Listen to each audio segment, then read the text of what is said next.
من الشیطان الرجیم بسم اللہ الرحمن الرحیم من کان یرید حرث الآخرہ نزد لہ فی حرثہ ومن کان یرید حرث الدنیا نؤتہ منہا وما لہ فی الآخرۃ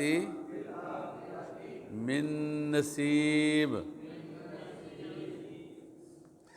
جو شخص آخرت کی کھیتی کا طالب ہو ہم اس کے لیے اس کی کھیتی میں افزائش کریں گے، اور جو دنیا کی کھیتی کا خواستگار ہو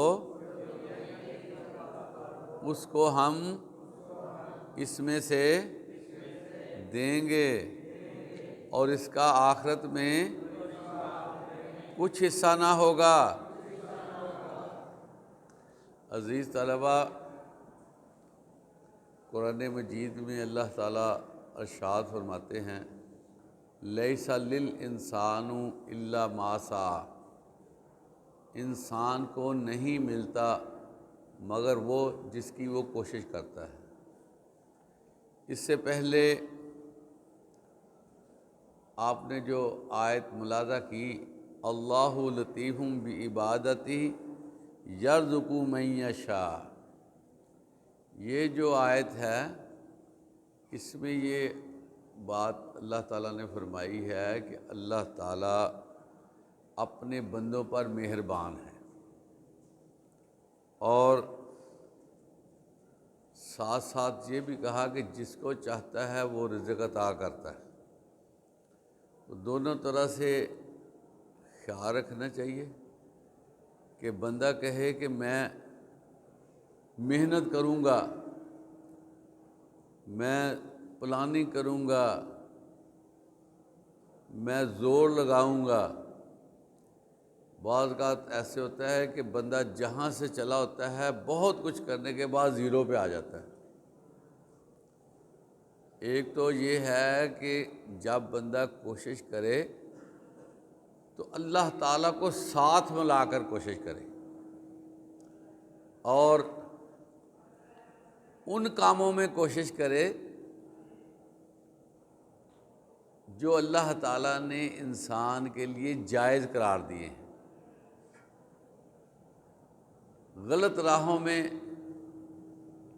مال کمانا اللہ کی مدد شامل حال نہیں ہوتی، لیکن اس کی چلاکی ہوشیاری دھوکہ دہی سے وہ مال کما لیتا ہے، حالانکہ وہ اس کے مقدر میں ہوتا ہے۔ یہ بھی بات بڑی اہم ہے کہ وہ مقدر میں نہ ہوتا اس کو ملنا ہی نہیں تھا، لیکن اس نے مال اور طریقے سے کما لیا، وہ مال اس کے لیے وہ بال جان بن گیا۔ اگر وہی صحیح نیت رکھتا تو اس کو وہی مال مل جانا تھا۔ بندے کی زندگی جیسے جیسے چلنی ہے یہ ساری اللہ کے ہاں پہلے سے تقدیر ہے اس کی، وہ پہلے سے ہر چیز کو جانتا ہے، اس لیے کوشش ضرور کرنی چاہیے، لیکن اللہ تعالیٰ کو شامل حال کر کے۔ یہاں اس آیت میں یہ فرمایا جا رہا ہے کہ دو طرح کے بندے ہیں۔ ایک وہ ہیں جو جس طرح پہلے میں نے کہا کہ وہ حلال کمانے کی کوشش کرتے ہیں۔ حلال کیوں کماتے ہیں؟ کہ اللہ نے حکم دیا ہے، اور حلال کمانے کی وجہ بھی یہ ہے کہ میں یہاں بھی کامیاب ہو جاؤں اور آخرت میں بھی کامیاب ہو جاؤں۔ تو اللہ تعالیٰ فرماتے ہیں ہم اس کی اس نیت کے عوض ہم اس کے مال میں اضافہ کر دیتے ہیں۔ دیکھیں بندہ جو بھی کماتا ہے نا، اس نے یہاں سب کچھ چھوڑ چھاڑ کر چلے جانا ہے۔ تو آپ بتائیں ایسی کمائی کا کیا فائدہ جو بعد میں ہمارے کام نہ آ سکے؟ کتنے کتنے لوگ امیر ہیں لیکن جب یہاں سے کوچ کرتے ہیں تو خالی ہاتھ، اور بعد میں ان کے پراپرٹی کے جھگڑے بھی بن جاتے ہیں۔ تو کیوں نہ بندہ اس طرح کا کام کرے کہ وہ دنیا میں بھی کامیاب ہو لیکن آخرت میں اس کی کامیابی بہت زیادہ ہونی چاہیے۔ ایک تو بندے کو حلال کمانا چاہیے، دوسرا اگر مال پہ زکوٰۃ بنتی ہے تو زکوٰۃ ادا کرے، اور اگلی بات جو ہے وہ رضا کرانہ طور پر بھی صدقہ دیتا رہے، کیونکہ جو مال وہ دے گا اللہ کے ہاں وہ اکاؤنٹ میں چلا جاتا ہے، اور جو صدق دل سے صدقہ دیا ہوگا وہ اللہ تعالیٰ بڑھاتا رہتا ہے۔ اگر کسی بندے نے کھجور کا کچھ حصہ بھی دیا لیکن اس کے دل میں خلوص ہوگا تو اللہ تعالیٰ اس کو بھی بڑھا دے گا۔ اور اللہ تعالیٰ کا انداز دیکھیں کہ کم از کم 10 گنا اضافہ ہوتا ہے، کم از کم۔ بندہ ایک عمل کرتا ہے نا تو اس کو 10 گنا، لیکن اگر ایک برائی کرتا ہے تو اس کو 1 گنا ہی ملتا ہے، لیکن 10 گنا ابتدا ہے، اس میں 100 گنا، 700 گنا اور بے تحاشا بھی ثواب ہو سکتا ہے۔ تو اللہ تعالیٰ کہتے ہیں کہ ہم ان کو دیں گے دنیا میں بھی اور آخرت میں بھی۔ اور اسی طرح جو صرف دنیا کا طالب ہوگا تو کیونکہ میں اپنے بندوں پر مہربان ہوں میں ان کو ضرور دیتا ہوں، اور جو ان کے دنیا کے حصے کا ہوتا ہے ان کو میں دے دیتا ہوں، لیکن ایسے لوگوں کے لیے آخرت میں کوئی جگہ نہیں۔ اس لیے کوشش کرنی چاہیے کہ جو پروفیشن ہم چنیں نا، آپ تو ابھی ابتدا میں ہیں، کل کو آپ نے اپنے لیے کوئی پیشہ اختیار کرنا ہے تو کوشش آپ نے وہ یہ کرنی ہے کہ میں ایسا پیشہ اختیار کروں جس میں حلال ہو۔ یہ نہ ہو کہ وہ نظر بھی آ رہا ہو کہ یہاں پر حرام ہے اور بندہ اس میں داخل ہو جائے، پھر اس میں بندہ پڑا رہتا ہے، پھر کہتا ہے یہ میرا روزگار ہے میں اس کو کیسے چھوڑوں۔ یقین کریں بہت سے لوگ ایسے ہیں جو کسی جگہ پر سروس کر رہے ہیں لیکن اس کمپنی کا، اس ادارے کا نظام سود پر مبنی ہے، ٹھیک نہیں ہے، یا دھوکے پر مبنی ہے۔ وہ بعد میں پریشان ہوتے ہیں کہ یہ کہاں میں پھنس گیا ہوں۔ وہ کہتے ہیں کہ اب میں نہ چھوڑ سکتا ہوں نہ جاری رکھ سکتا ہوں، اس کو یہی پریشانی رہتی ہے۔ تو آپ دیکھیں کہ یہ جو کمائی ہوتی ہے یہ صرف بندے کے لیے نہیں ہوتی بلکہ وہ گھر میں بھی لے کر آتا ہے، اس کے بچوں کو بھی یہ چیز کھانی پڑتی ہے، اس کا اثر کتنا عجیب سا ہو جاتا ہے، پھر اس کو ہم میسر نہیں کر سکتے اس کے نقصانات کتنے ہیں۔ اس لیے پہلے سٹیپ پہ اگر ہم کوشش کریں کہ ہم نے حلال کمائی کی طرف جانا ہے تو جس طرح اللہ تعالیٰ فرماتے ہیں کہ ہم ان کو اس کی طرف لے جاتے ہیں۔ بندے کا مقدر متعین ہو چکا ہے لیکن اللہ نے اس کی ایفرٹ پہ رکھ دیا ہے کہ وہ کس طرح کوشش کرتا ہے، کس طرح اس کو ملتا ہے۔ تو جو حلال میں پڑے گا اللہ تعالیٰ اس کو حلال سے ضرور نوازے گا۔ ام لہم شرکاء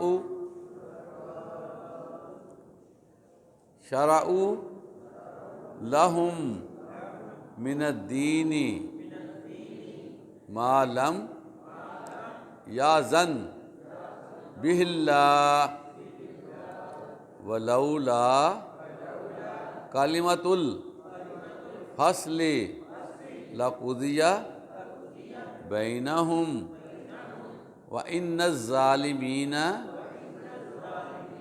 لہم عذاب علیم، کیا ان کے وہ شریک ہیں جنہوں نے ان کے لیے ایسا دین مقرر کیا ہے جس کا اللہ نے حکم نہیں دیا۔ اگر فیصلے کے دن کا وعدہ نہ ہوتا تو ان میں فیصلہ کر دیا جاتا، اور جو ظالم ہیں ان کے لیے درد دینے والا عذاب ہے۔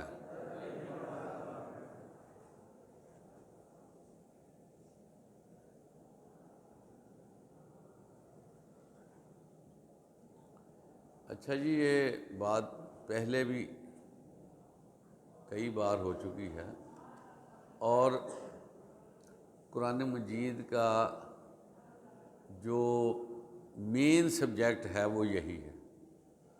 جب بھی ہم قرآن مجید کا مطالعہ کریں گے، بار بار اس چیز کی طرف لایا جاتا ہے کہ اللہ کو شرک منظور نہیں، اللہ کو وہ فیصلے منظور نہیں ہیں جو خود کیے جاتے ہیں، اور اسی طرح اللہ کو وہ عبادت منظور نہیں ہیں جو از خود تیار کر لی گئی ہیں، جس کی بیس کوئی نہیں ہے اس کو عبادت بنا لیا گیا ہے۔ اور دین کی جو اصل ہے اس کو پیچھے کر کے خود رو دین پہ چلنا شروع کر دیا۔ یہ چیزیں اللہ کے ہاں قابل قبول نہیں ہیں۔ جو اللہ تعالیٰ نے پیور دین ہمیں دیا ہے، اللہ کے ہاں وہی ایکسیپٹیبل ہے، اس کے علاوہ کوئی دین قبول نہیں کیا جائے گا۔ تو ہمیں اس بارے میں بڑا کانشیس ہونا چاہیے کہ ہم جو عمل کریں اس کو پہلے ضرور دیکھ لیں، آیا یہ عمل اکارڈنگ ٹو قرآن و سنہ ہے یا اس میں کوئی ترمیم ہے یا امینڈ کیا گیا ہے۔ اب دیکھیں کہ ہم کوئی الیکٹرانک کی چیز لینے جاتے ہیں تو ہماری یہ خواہش ہوتی ہے کہ برانڈڈ چیز ہونی چاہیے،